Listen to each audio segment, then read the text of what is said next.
Bonjour à tous, on va commencer. Est-ce que vous pouvez me confirmer que vous m'entendez correctement dans le chat? Est-ce que vous pouvez me mettre des petits hocs pour le son? Parfait, merci beaucoup. Super. François, peut-être fais un test également pour qu'on soit sûr. Oui, alors moi je vais rafraîchir ma page puisque j'ai un problème de connexion. C'est parfait. Alors, Ok, bah tu m'entends, parfait. Elisabeth? Ouais, ouais, tout le monde t'entend. On t'entend très bien, François. Bon, bah parfait. Bah, Bon, bah bonjour à super. tous. Bonjour à toutes et à tous. Voilà, bienvenue donc dans cette première webconférence qui est organisée par SCOV, qui est un cabinet d'avocats lyonnais en droit public. On est deux aujourd'hui. On vous fait une présentation à deux voix avec deux expertises complémentaires. Donc moi, je suis Elisabeth Gégaud et je travaille surtout en droit de l'environnement et plus particulièrement sur les sujets d'économie circulaire. Et puis donc mon confrère François Guillot qui intervient surtout sur les sujets de commande publique. Bonjour à toutes et à Simplement, tous. simplement peut-être vous repréciser comment on va fonctionner. On a 1 heure, donc l'idée c'est qu'on vous fasse une première présentation et puis de garder les questions pour un second temps d'échange. Les questions, je vous invite à les mettre dans l'onglet questions. Vous avez un onglet à droite avec chat, questions et sondages. Donc merci de bien vouloir mettre vos questions dans la section concernée pour qu'on puisse s'y retrouver et qu'on n'ait pas à les chercher dans le chat. Donc effectivement, il y aura un temps de réponse à la fin. On essaiera de répondre à un maximum de questions, sachant que voilà, on sera peut-être un peu contraint par le temps et puis que certaines questions nécessitent peut-être un peu plus de recherche. L'autre chose à vous préciser, c'est qu'il y aura le replay disponible à la suite de la webconférence. Donc ceux qui ne peuvent pas tout suivre en entier, vous pourrez récupérer par la suite. Et puis, on diffusera le support sur le site internet de SCOV Avocat dans la semaine ou la semaine suivante avec éventuellement des précisions sur des questions auxquelles on n'aurait pas eu le temps de répondre. Avant de démarrer, on vous a mis quelques petits sondages, donc on va regarder les résultats. Ceux qui n'ont pas eu le temps encore de répondre, vous pouvez aller voir, donc toujours encore dans vos petits onglets à droite, pour voir un peu justement l'audience, donc tous comment vous êtes à peu près par rapport au sujet qu'on va aborder aujourd'hui. Ça a l'air très équilibré sur la commande publique entre ceux qui la pratiquent pas du tout, ceux de façon occasionnelle et ceux dont c'est le métier. Donc, effectivement, on va avoir un propos, à mon avis, un peu transversal pour que tout le monde puisse à peu près suivre, sachant que voilà, peut-être que ceux qui connaissent pas du tout seront un peu perdus, donc on essaiera d'être précis. Et puis ceux dont c'est le métier, peut-être qu'on sera peut-être trop ou trop vague, mais voilà, on essaiera de faire quelque chose de transversal. Sur la loi économie circulaire, on a peu de personnes qui connaissent très très bien, et puis sinon c'est assez équilibré entre ceux qui ont suivi de loin et ceux qui ont suivi de près.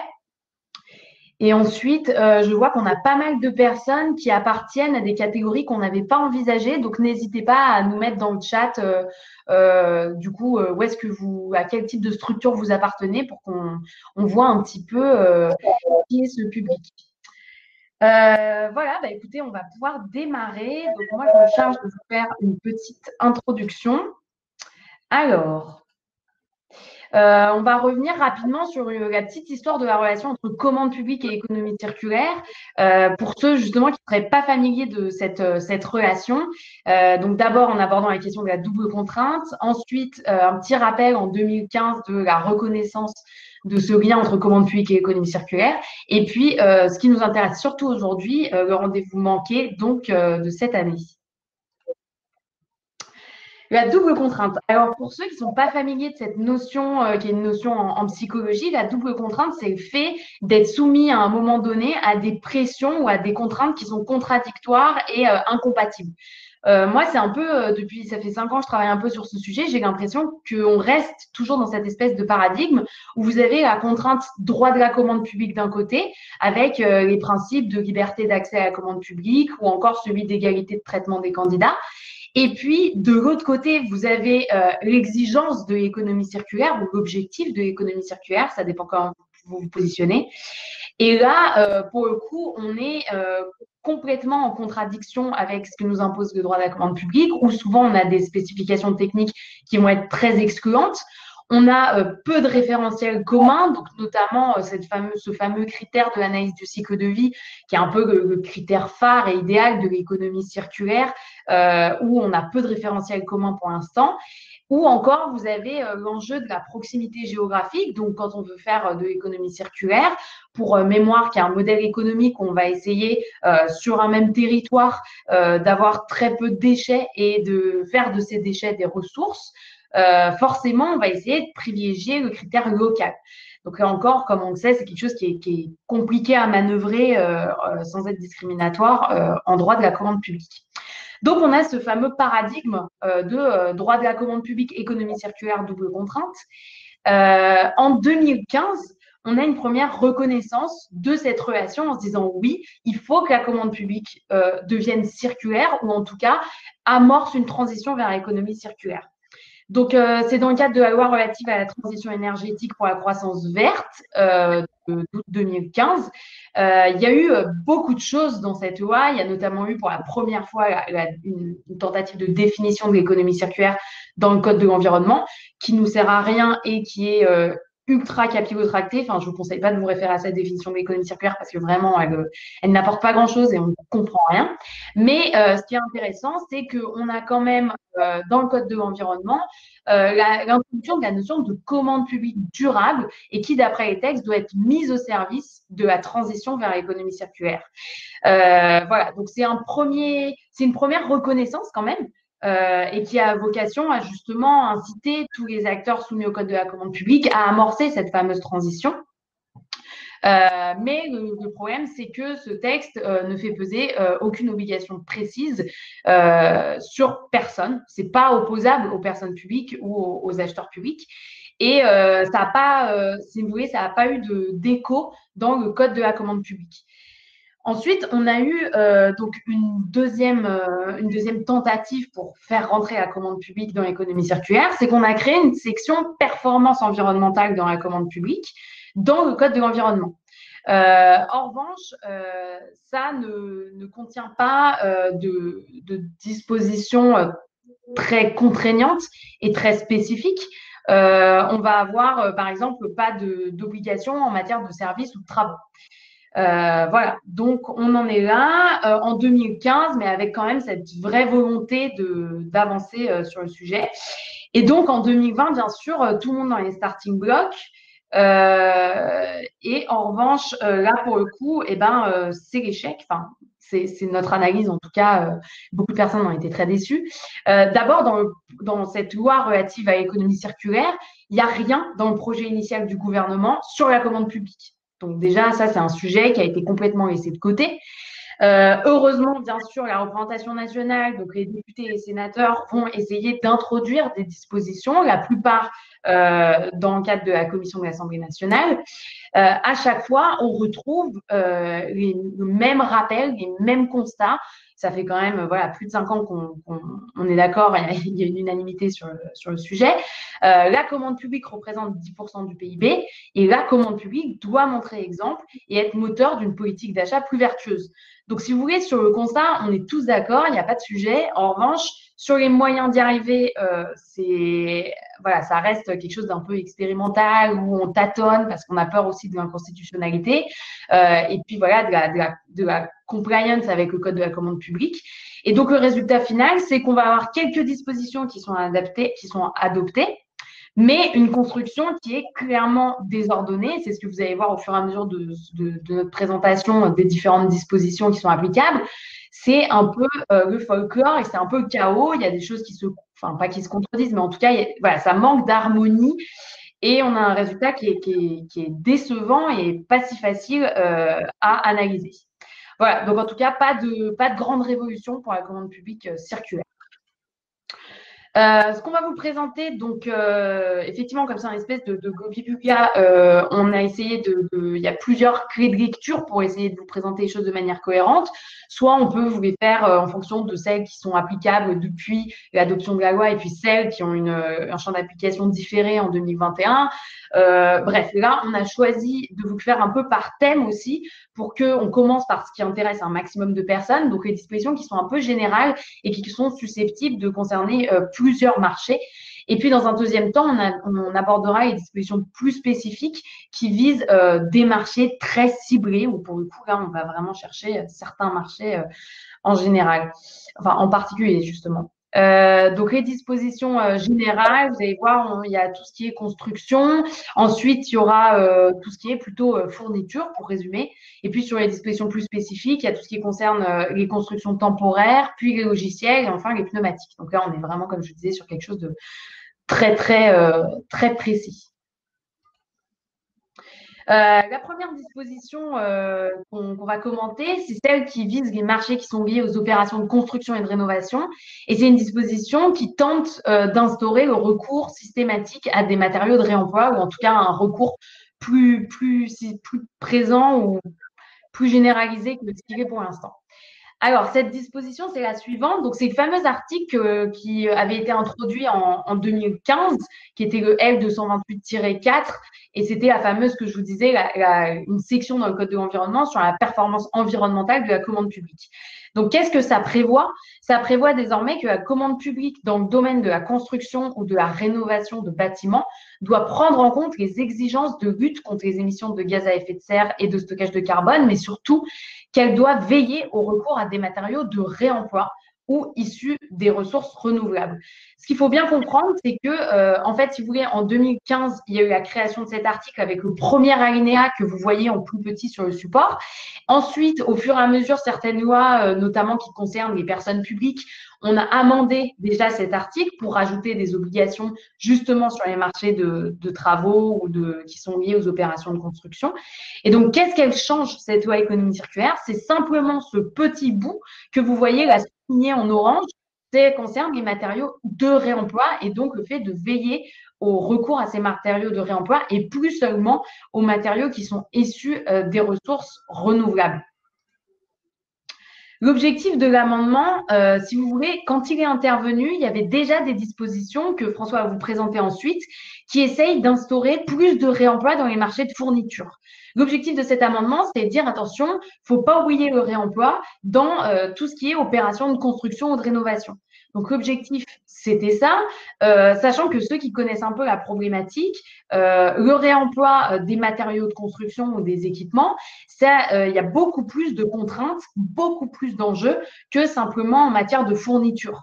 Donc, l'objectif, c'était de mettre quelque chose pas trop contraignant, donc pas forcément avec des pourcentages dans les marchés, avec un pourcentage exigé de matériaux de réemploi, mais simplement déjà de sensibiliser les acteurs soumis à ces dispositions en matière de commande publique pour qu'ils essayent d'y penser à chaque fois qu'ils vont se lancer dans des opérations de construction ou de rénovation, qu'ils se disent, voilà, performance environnementale de la commande publique, je vais essayer d'inclure ce recours à des matériaux de réemploi. En pratique, ce qu'on vous conseille déjà, c'est si vous n'êtes pas habitué de la question, c'est potentiellement de vous faire accompagner par un AMO réemploi pour vous aider à rédiger les clauses ou pour être assisté dans le choix des entreprises, parce que c'est un sujet qui reste très technique. Et voilà, il faut, pour le coup, je pense qu'il ne faut pas y aller à l'aveugle parce qu'il y a des gros enjeux derrière. Ce sur quoi j'attire votre attention, c'est la question assurantielle. Le recours à des matériaux de réemploi, ça implique généralement des extensions de garantie. Pourquoi? Parce que ça relève encore de ce qu'on appelle les techniques non courantes de construction, qui sont souvent exclues des polices d'assurance dommages ouvrages ou décennales. Donc, ce qu'il faut avoir en tête, c'est que pour l'instant, les réalisations avec beaucoup de réemploi, enfin, il y en a très peu d'abord. Souvent, c'est assez expérimental ou ça concerne des petits lots. Mais ce qu'il faut avoir en tête, c'est que ça demande une vraie symbiose entre les bureaux de contrôle et l'assureur. Parce que voilà, il va falloir mettre en place des process pour obtenir ces extensions de garantie. Voilà, donc en tout cas, moi je vous conseille de vous faire accompagner si vous avez un peu quelque chose d'un peu ambitieux et avec du réemploi systématique.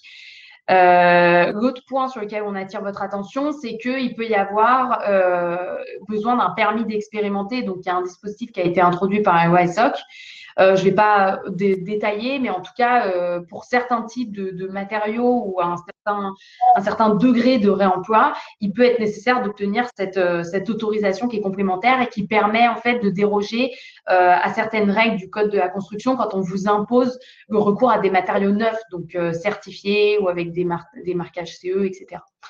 Voilà, donc je ne détaille pas plus que ça forcément, sachant que ce n'est pas une disposition en termes de sanctions et qui est extrêmement dangereuse et à surveiller parce que, pour rappel, donc vous devez veiller au recours à des matériaux de réemploi ou issus de ressources renouvelables. Donc déjà, vous avez cette alternative. Donc pour envisager que cet article soit sanctionné, il faudrait vraiment une hypothèse où il n'y a rien de prévu ni en matière de matériaux de réemploi, ni en matière de matériaux issus de ressources renouvelables et où vous auriez un candidat évincé qui, lui, avait répondu avec ce type de projet. Sachant que, voilà, encore une fois, il n'y a pas de jurisprudence sur ce fameux article L 228-4, donc ça reste quelque chose pour l'instant, je pense, surtout incitatif, plus que quelque chose de fortement contraignant. Je laisse la parole pour la suite, la prochaine disposition à François. Merci Elisabeth. Est-ce que tu peux simplement me confirmer qu'on m'entend bien et qu'on me Tout voit à bien? fait. Parce qu'alors j'ai perdu toute trace du support, donc je vais me débrouiller autrement. Mais l'essentiel, c'est qu'on m'entende. Donc là, on a une nouvelle disposition, donc qui est une disposition générale qui initialement dans le projet de loi donc était la disposition 55 qui doit s'afficher normalement sur vos écrans et qui, en substance, vous indique qu'à compter du 1er janvier 2021, un certain nombre d'acheteurs devront réduire la consommation de plastique à usage unique, réduire la production de déchets et privilégier les biens qui sont issus du réemploi ou qui intègrent des matières recyclées. Et pour ce faire, il faudra donc prévoir des clauses et des critères utiles dans les cahiers des charges. Donc cet article, il a un champ d'application organique qui est relativement large puisqu'il concerne à la fois les services de l'État et les collectivités et leurs groupements, et un champ d'application matériel qui sera également très très large puisqu'on peut imaginer tout un type d'achat destiné à réduire les plastiques à usage unique. Donc moi j'ai pensé aux fournitures de bureau, notamment aux stylos, au papier. Les parlementaires avaient évoqué une solution dans l'achat de couches en tissu réutilisable. Et j'ai vu passer un certain nombre de marchés, donc notamment pour la police, sur l'acquisition, c'était l'acquisition d'uniformes, pardon, ou également de blouses, donc qui peuvent intégrer des matières recyclées. Pour matérialiser donc cette obligation dans le cadre des marchés, on va recourir donc à des critères et à des spécifications techniques qui sont relativement classiques. Certains marchés le prévoient depuis un certain temps, donc rien de nouveau en la matière. J'ai voulu vous trouver un exemple d'un marché, donc d'un SDIS que je trouvais relativement sympa, puisqu'en fait, dans ce marché, on s'engage clairement sur le fondement de cette loi économie circulaire du 10 février 2020 en la citant. Donc, il y a un critère environnemental qui a été prévu et qui a pondéré à hauteur de 20%. Et on a également des spécifications techniques, donc, qui, pour réduire la consommation de plastique à usage unique, invitent les fournisseurs à n'emballer les t-shirts que dans le cadre, que dans un seul emballage plastique. Et on leur demande également de préciser quelles sont les matières issues du réemploi ou qui sont recyclées, qu'ils sont en mesure de proposer. Donc cette disposition, elle est relativement positive puisque elle devrait permettre de multiplier ce type d'exigence dans les marchés. Simplement, et c'est un petit peu la limite, c'est qu'on est sur de l'incitatif. Il y a quand même le texte qui nous explique que ces dispositions s'appliqueront dès que cela est possible, enfin dans les achats dès que cela sera possible. C'est clairement incitatif et ça laisse présager une grande porte de sortie ouverte pour un certain nombre d'acheteurs. Et on sait aujourd'hui, puisqu'il y a une étude de 2018 qui le confirme, que seuls 14%, et c'est même moins de 14% des marchés qui aujourd'hui prévoient une clause, une spécification technique ou même des critères qui sont en lien avec les questions environnementales. Donc, à partir du moment où on est dans l'incitatif et dans du général, la question qui va se poser, c'est de savoir comment on pourra sanctionner l'inapplication de ces dispositions. Et à mon sens, ça va être compliqué. En revanche, on enchaîne donc sur une nouvelle disposition qui est la disposition donc 58 de la loi et qui, pour le coup, on va le voir, sera beaucoup plus contraignante. On nous dit donc qu'à compter du 1er janvier 2021, les biens qui seront acquis annuellement par un certain nombre d'acheteurs seront issus du réemploi ou de la réutilisation ou intégreront des matières recyclées.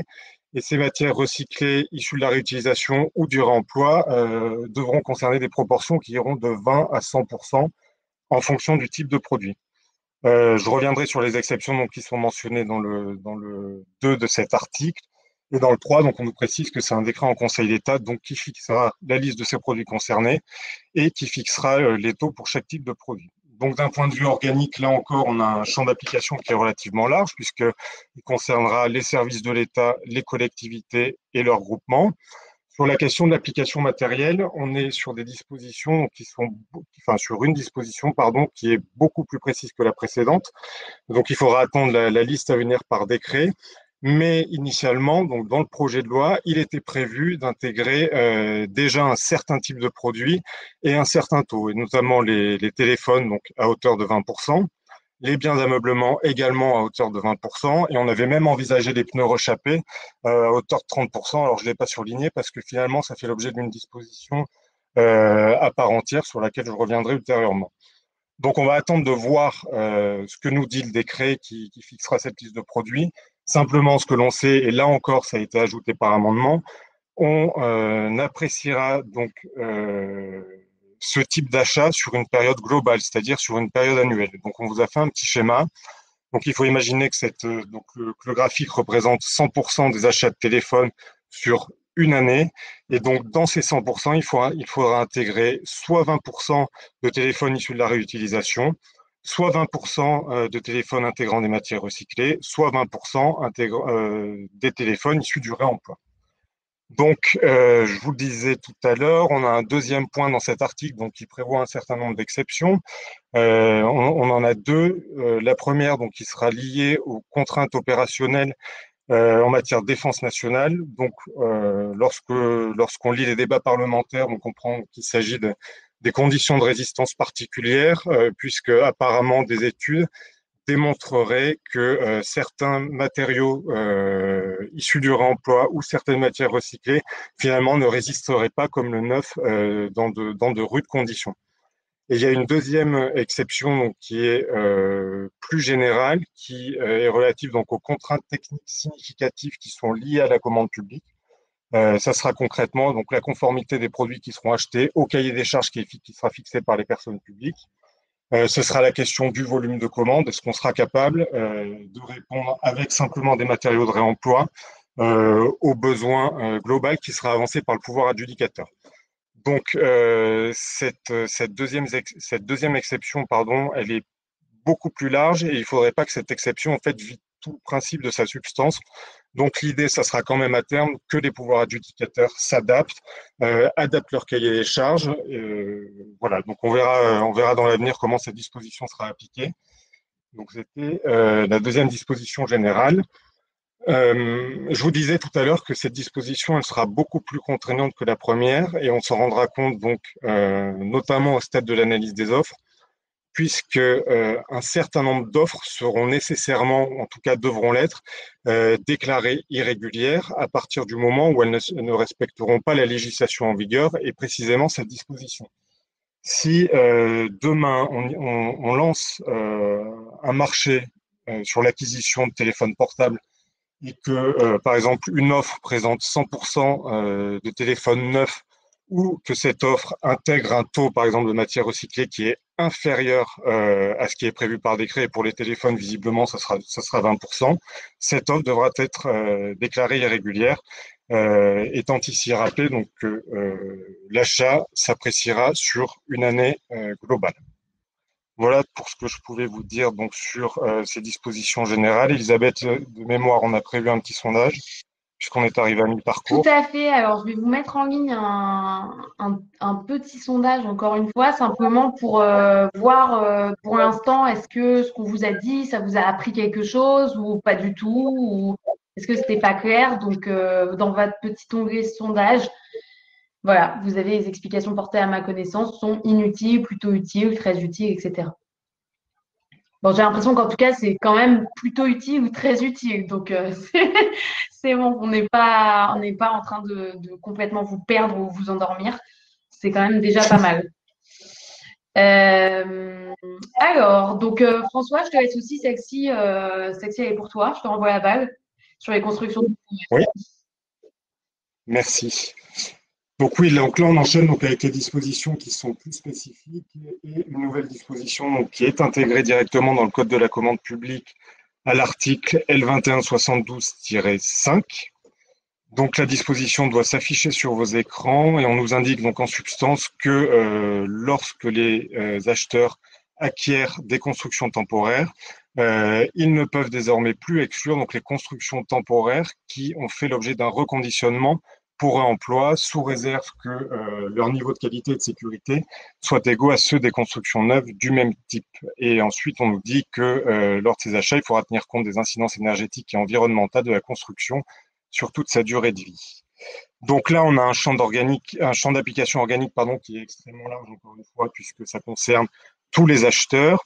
Cette disposition, elle est pas anodine, puisque on sait qu'un tiers du total des achats de construction modulaire passe aujourd'hui par la commande publique, ce qui représente 120 millions d'euros. Et le secteur se porte plutôt bien, puisqu'on sait qu'on aura une augmentation de plus 4% de ce marché d'ici à 2022. Aujourd'hui, quand on parcourt les plateformes, on se rend compte que ce type de marché se multiplie, qu'on a de plus en plus de modulaires, notamment pour les bureaux. Il y a énormément de marchés qui concernent les salles de classe ou les vestiaires de terrain de foot, les annexes de terrain sportifs. Euh, pour la question de savoir comment on va matérialiser donc cette obligation, on sait qu'on aura un double impact pour les acheteurs. Donc, au stade de la définition du besoin et via les spécifications techniques, puisqu'il faudra clairement soit ouvrir au réemploi, soit exclure la mention relative au caractère neuf, donc de la construction temporaire. Quand on parcourt les marchés, on se rend compte que c'est cette deuxième solution qui est plébiscitée.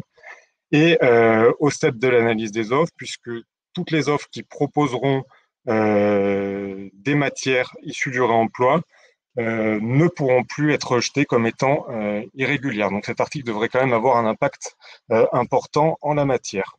La réserve, donc je l'ai évoqué en lisant l'article tout à l'heure, hein, c'est le niveau de qualité et de sécurité équivalent. Donc il y aura aussi une nouvelle exigence, c'est qu'on va devoir apprécier les incidences énergétiques et environnementales de la construction sur toute sa durée de vie. Donc concrètement, on va raisonner en termes de coût global, c'est-à-dire en coût d'acquisition sec, mais également en termes de coût d'utilisation, en coût de maintenance et en coût de gestion des déchets. Ce qui est pour le coup relativement positif, puisque lorsque l'on parcourt les plateformes et donc les consultations qui sont actuellement en cours, on se rend compte qu'on est sur de l'application de critères qui sont très classiques, notamment du critère prix, question du critère des délais, mais sans qu'aucune disposition ou aucune spécificité ne concerne l'environnement. Et je vous ai cité relativement intéressant, donc c'est un marché qui a été lancé par une commune de Seine-Saint-Denis, dont l'objet est affiché, donc achat de bâtiments modulaires reconditionnés pour la création de 6 salles de classe. Et c'est un marché on pourrait penser qu'on va beaucoup plus loin que la disposition, puisqu'on a le sentiment que le neuf est exclu, ce qui pour le coup est le cas, mais c'est pas un marché qui sera nécessairement discriminatoire, puisqu'encore une fois, si les spécifications techniques et les critères sont en lien avec l'objet du marché, alors j'ai pas eu accès à ce marché, mais on peut imaginer que ce sera le cas, en termes de contentieux, ça ne posera pas nécessairement de difficultés, d'autant plus si ce besoin s'inscrit dans une démarche de développement durable qui est prônée par la collectivité. Voilà pour cette disposition. Babette, je te laisse reprendre la main. Oui, donc moi, je vais vous présenter une petite disposition que je trouve très intéressante sur le fond, mais sur la forme, bien sûr, très décevante. Donc, c'est une disposition qui incite les personnes soumises au code de la commande publique, les acheteurs, à se tourner vers l'éco-conception pour les logiciels. Le texte est suivant. Lorsque le bien acquis est un logiciel, les acheteurs promeuvent le recours à des logiciels dont la conception permet de limiter la consommation énergétique associée à leur utilisation. Donc, les acheteurs, en l'occurrence, dans le texte, l'État, les collectivités territoriales, ainsi que les autres personnes de droit public et les personnes de droit chargées d'une telle mission. Donc, ça, c'est pas si mal, c'est plutôt large. En principe, cette disposition a la vocation à s'appliquer à partir du 1er janvier 2021. Et c'est là que ça se corse. Donc, si vous voulez, l'objectif de l'amendement, sachez qu'il y en a eu plusieurs qui ont été déposés parce que c'est un sujet qui devient un peu au cœur de l'écologie numérique et la question justement de prendre en compte l'impact du numérique au niveau énergétique, au niveau consommation de ressources, etc. L'amendement, si vous voulez, l'objectif, c'est de dire il faut limiter la consommation énergétique qui est engendrée par les services publics et qui est liée à l'utilisation des logiciels. Parce qu'on ne se rend pas compte voilà, de tout ce que ça demande en termes énergétiques et qu'on peut jouer là-dessus en fonction de comment est conçu comment est codé, etc., le logiciel à la base. Sauf qu'en pratique, c'est très compliqué de retranscrire ça dans les exigences du marché. Le premier problème, si vous voulez, c'est qu'il n'y a pas encore de référentiel commun d'évaluation des impacts environnementaux des services numériques. Concrètement, on n'a pas d'approche d'analyse de cycle de vie commune pour les logiciels. On n'a pas la méthode, on n'a pas de base de données, on ne sait pas comment l'établir, ou en tout cas, un acheteur ne peut pas renvoyer vers un référentiel commun qui lui permettrait de comparer conformément au principe d'égalité les différentes offres. Ce qu'il faut savoir, parce que si vous voulez, l'analyse de cycle de vie, c'est quand même le critère qui serait le plus pertinent pour obtenir des logiciels éco-conçus. Mais voilà, pour l'instant, ce n'est pas le cas. En revanche, c'est peut-être bientôt le cas. Donc, il y a un projet qui s'appelle NegaOctet qui a été financé par l'ADEME que je vous invite à suivre. Et en fait, si vous voulez, qui est en cours depuis 2018 et qui entre dans sa phase d'expérimentation en 2019. Ça a commencé, mais c'est surtout là en 2020. Et vous pourrez voir qu'ils sont à jour, ils sont en train de faire les premières expérimentations. Et donc, l'objectif, c'est de définir cette fameuse méthode et cette fameuse base de données qui permettra d'avoir un référentiel commun pour l'analyse de cycle de vie des logiciels. Donc, avec un peu de chance, en 2021, ça aura abouti et donc vous pourrez utiliser ce critère d'analyse de cycle de vie avec ce référentiel commun qui aura été défini dès lors que vous souhaitez acquérir des logiciels. En attendant aussi, quand ce sera pas, tant que le projet n'aura pas abouti, les autres solutions qu'on peut envisager, c'est de recourir aux critères de coût global ou alors d'insérer des critères environnementaux ou des spécifications techniques. Mais là, sur ce deuxième volet, j'insiste sur le fait que encore faut-il pouvoir les définir, parce que si vous voulez, autant quelqu'un qui est vraiment du côté technique, du côté de la conception des logiciels, sait comment spécifier et comment éco-concevoir, autant, selon moi, un acheteur public, ça va être vraiment plus compliqué, sachant qu'en plus, ça jouera en fonction du type de logiciel, en fonction des types de fonctionnalités, même s'il y a des choses un peu transversales qu'on peut exiger pour éco-concevoir un logiciel. Voilà. En revanche, cette disposition, comme vous avez pu voir, il s'agit de promouvoir les logiciels éco-conçus. Donc, en l'occurrence, on n'est pas encore une fois sur quelque chose de trop contraignant. Donc voilà, je pense qu'il faut s'inscrire dans cette démarche d'exemplarité et se poser cette question et suivre le projet NegaOctet pour pouvoir tendre vers ce nouveau critère d'analyse de cycle de vie avec ce référentiel commun. Mais en tout cas, aujourd'hui, voilà, il faut savoir que c'est très ambitieux et on a peut-être mis la charrue avant les bœufs en l'occurrence. François, je te laisse terminer sur les pneumatiques. Oui, merci. Donc, oui, une dernière disposition qui, encore une fois, alors là, pour le coup, sera très, très spécifique. L'article s'affiche sur vos écrans, donc il est codifié au sein du Code de la commande publique et on nous précise donc les achats de pneumatiques qui seront effectués par l'État, les collectivités territoriales et leurs opérateurs porteront sur des pneumatiques rechappés, sauf exception. Mais la première consultation qui s'est révélée infructueuse ou les achats de pneumatiques qui porteront sur les véhicules d'urgence ou les véhicules militaires. Alors, je vous propose une petite définition hein, de la rechappe. Quand on parle de rechappe, en fait, on parle de reprendre la carcasse d'un pneu et de modifier et de changer en fait la bande de roulement, c'est-à-dire la gomme, ce qui augmenterait sa durée de vie de 2 voire 3 pour certains types de pneus. L'intérêt de cette disposition, il est évident, c'est qu'on va réduire les déchets d'une part et dans le même temps, on va pouvoir réaliser un certain nombre d'économies. Étant ici précisé donc pour les poids lourds, mais pour le coup, j'y reviendrai aussi, on sait que la carcasse représente 70% du prix total du pneu. C'est un volume important chaque année. Pour le seul État, on parle de 100 000 pneumatiques gérés en propre. Donc, qu'il faudra changer chaque année, pardon, sur les véhicules qui sont gérés en propre. Et puis, il y a également tous les parcs automobiles des autres acheteurs donc, qui seront concernés. Donc, tous les achats de pneumatiques seront concernés, ceux qui concernent les poids lourds et notamment les véhicules de tourisme. Et c'est une disposition, donc, je le disais, qui sera réellement contraignante, puisque les spécifications techniques qui seront annoncées dans les marchés devront intégrer le besoin qui sera orienté vers les seuls pneus rechappés. Et au niveau de l'analyse des offres, ça sera très contraignant aussi, puisque les offres qui proposeront des pneus neufs devront être écartées au regard de leur irrégularité. Donc, il faudra suivre les premiers contentieux qui arriveront. Je vous ai trouvé un exemple de marché donc, qui pourrait pour le coup être plus que limite, puisque au niveau des spécifications techniques, on exigeait soit des pneus neufs, soit des pneus rechappables. Et alors, sauf erreur, le pneu rechappable, c'est rien d'autre qu'un pneu neuf en fait qui pourra ensuite être rechappé. On a donc, je vous le disais, plusieurs exceptions. Donc, il y a la question de la première consultation infructueuse. Cette disposition, enfin cette exception, elle n'est pas arrivée là par hasard. En fait, aujourd'hui, on n'a pas d'offre sur les véhicules de tourisme pour les pneus rechappés, puisqu'en fait, les pneus qui sont livrés d'Asie neufs sont moins chers que les pneus rechappés. Donc, il va falloir que l'offre soit adaptée à cette nouvelle exigence. Cette différence de prix s'explique tout simplement par le fait qu'on a une carcasse qui est beaucoup moins technique que sur les poids lourds. Et on a ensuite une autre exception donc, qui concerne les véhicules d'urgence et les véhicules militaires, puisqu'on part du principe, et en tout cas pour les véhicules militaires, ça se comprend très clairement, qui sont encore une fois soumis à rude épreuve. Voilà, donc quelque chose qui se comprend. Et puis pour les véhicules d'urgence aussi, en tout cas pour certains, donc notamment en ce qui concerne les déplacements des véhicules pour lutter contre les feux de forêt. Ce dispositif, donc, il a quand même une limite, même si donc, il a son importance. Simplement, il concerne que l'acquisition de pneumatiques, il ne concerne pas l'acquisition donc de véhicules neufs, puisqu'il n'y a pas d'offre visiblement de véhicules neufs comportant des pneus rechappés.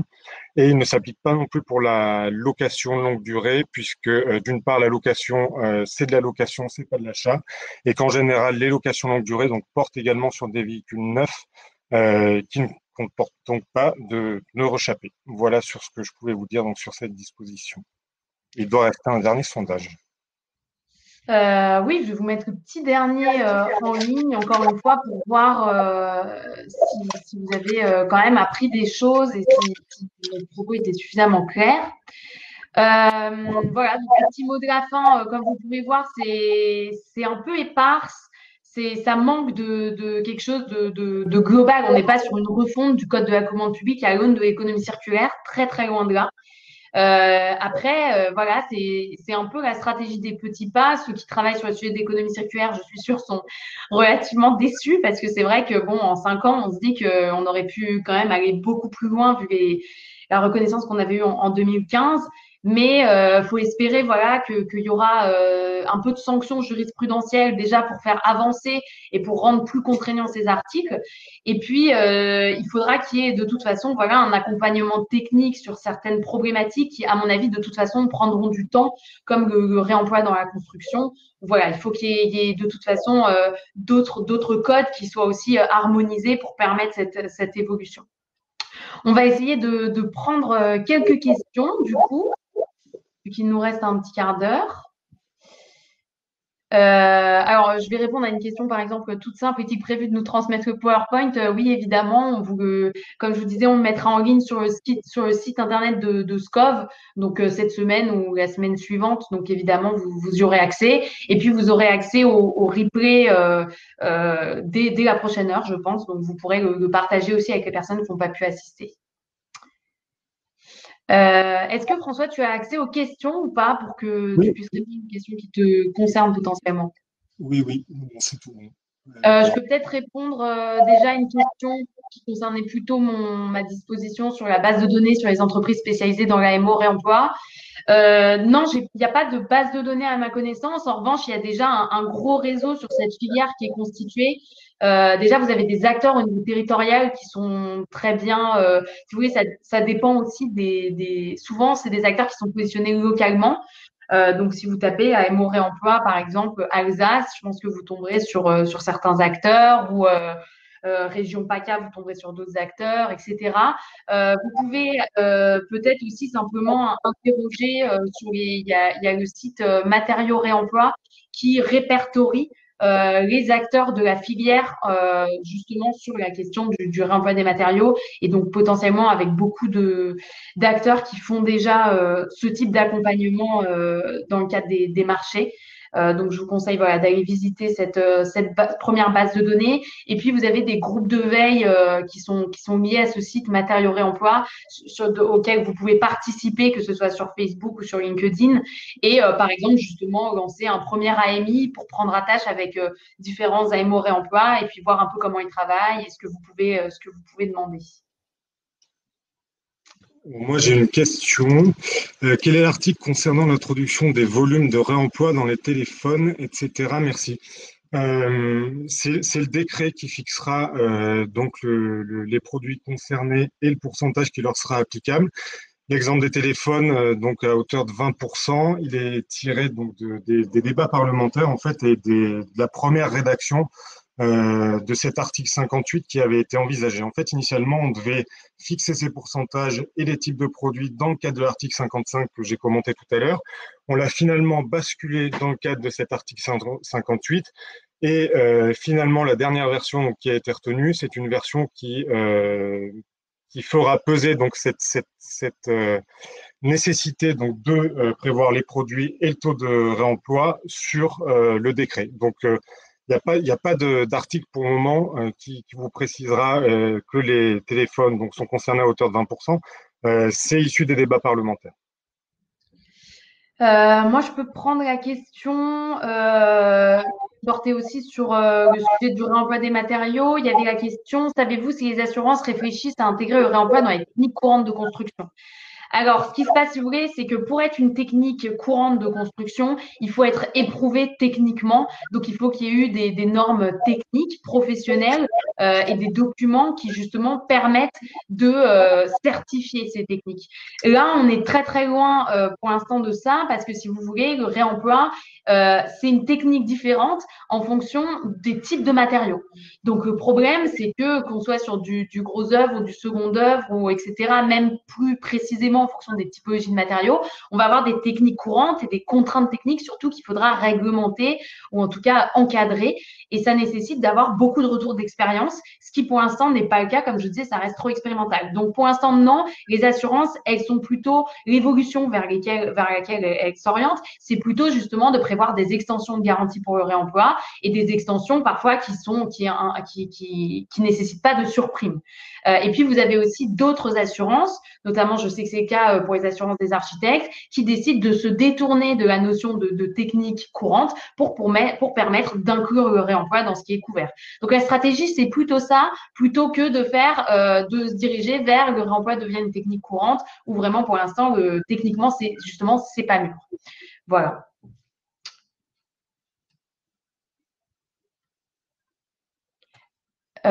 Peut-être simplement rebondir sur la question du permis d'expérimenter. Là encore, si vous voulez, vous avez des organismes qui sont certifiés. En fait, vous devez démontrer, pour avoir votre permis d'expérimenter, vous devez démontrer que vous arrivez au même résultat concrètement que si vous utilisiez des matériaux neufs.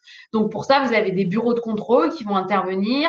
Je pense que je vous invite plutôt à revenir vers moi, ceux qui veulent plus par mail, ceux qui veulent plus de précision sur le permis d'expérimenter, pour que je vous envoie notamment des références de bureaux de contrôle qui peuvent vous accompagner et vous aider à obtenir cette certification. Encore une fois, j'insiste sur le fait que c'est une procédure qui est très lourde. Et donc, il faut mettre en place, faut essayer de limiter le recours et plutôt de privilégier le réemploi qui implique pas de recourir à cette procédure qui est assez contraignante. Voilà. Est-ce qu'il y a d'autres questions auxquelles on pourrait répondre? Pouvez-vous nous préciser le préalable? Alors, attends, que ça s'affiche pas en entier. Ne sera-t-il pas nécessaire pour l'acheteur d'inscrire dans les pièces de la consultation l'exigence du pourcentage de réemploi? Alors, sera tout à fait possible si on reprend l'exemple, on va prendre les biens d'ameublement par exemple. Si les biens d'ameublement, on nous confirme, encore une fois, au regard de ce qui avait été fait dans les débats parlementaires, que, ils devront être concernés à hauteur de 20% en matière de réemploi, de réutilisation de matières recyclées, ce sera tout à fait possible de le préciser dans les documents de la consultation. Si c'est pas précisé, on sera quand même sur une offre irrégulière à partir du moment où elle ne respectera pas la législation en vigueur. Maintenant, pour plus de transparence, effectivement, c'est pertinent de le préciser. François, il y a une question, je ne sais pas si tu peux y répondre. Quelqu'un demande s'il est possible d'avoir le nom de la collectivité du 93 qui s'est positionnée sur le marché de bâtiments modulaires reconditionnés. Alors, je l'ai plus en tête, pour être tout à fait transparent. Ok. Éventuellement, n'hésitez pas à nous renvoyer un mail derrière, comme ça on vous enverra la référence peut-être plus précise de ce marché.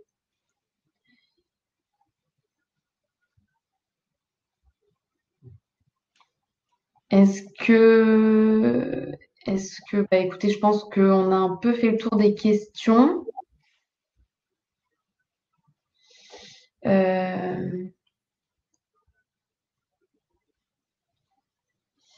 Il y avait une question concernant le renvoi des matériaux. Est-ce qu'à partir du moment où sur un chantier, une vasque d'occasion aura été installée, la loi aura été respectée?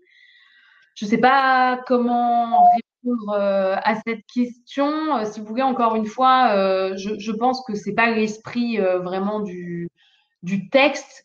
Et je ne sais pas si on peut considérer que c'est suffisant. Mais comme je vous ai expliqué, il y a un peu deux leviers de toute façon. Il y a la question du réemploi, de matériaux de réemploi, et puis il y a les matériaux issus de ressources renouvelables. Donc de toute façon, vous pouvez tout à fait jouer sur les deux terrains pour équilibrer. Mais de toute façon, la sanction de cette disposition me semble assez relative. Mais effectivement, on peut considérer comme on n'a pas mis de pourcentage d'exigence quantitative, à partir du moment où vous avez un matériau de réemploi, vous pourriez essayer de vous prévaloir du respect de cette disposition. Après, je pense encore une fois que c'est pas veiller au recours à des matériaux de réemploi. L'objectif, c'est quand même d'aller un petit peu plus loin. Mais oui, en tout cas, au sens strict, on peut considérer que déjà, vous avez veillé un petit peu au réemploi.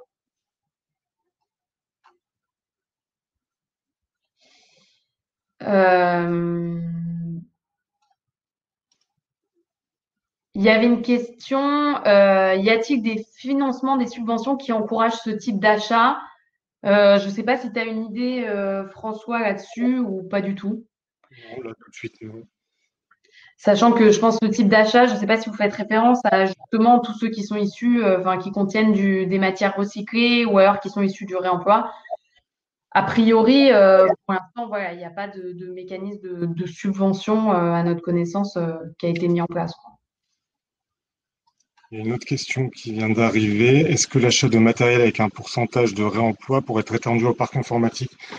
Encore une fois, il faudra voir le décret. En tout cas, le parc informatique ne faisait pas partie des débats parlementaires. Mais c'est pas toujours par principe.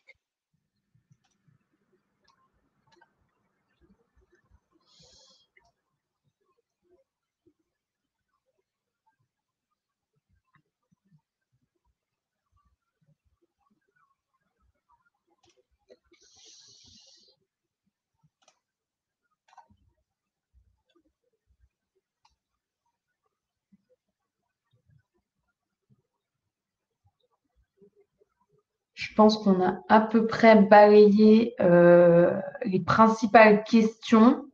François, est-ce qu'il y en a d'autres que tu as repérées Non, c'est bon pour moi. Donc, tout ne s'affiche pas de mon côté avec ma connexion compliquée. Écoutez, je pense qu'on va clore notre petite réunion. Merci à tous. N'hésitez pas si vous avez des questions supplémentaires ou alors si votre question n'a pas pu être abordée à nous envoyer un petit courrier. Vous avez nos adresses mail là qui s'affichent à la fin du support. Et puis voilà, donc comme promis, on vous mettra le support de présentation à disposition sur le site internet. Voilà, merci encore d'avoir participé pour toutes vos questions qui étaient très pertinentes. Et puis, j'espère qu'il y aura voilà, l'occasion de continuer les échanges sur ce sujet et puis de voir des belles réalisations en termes de marché. Merci beaucoup. Bonne journée à tous.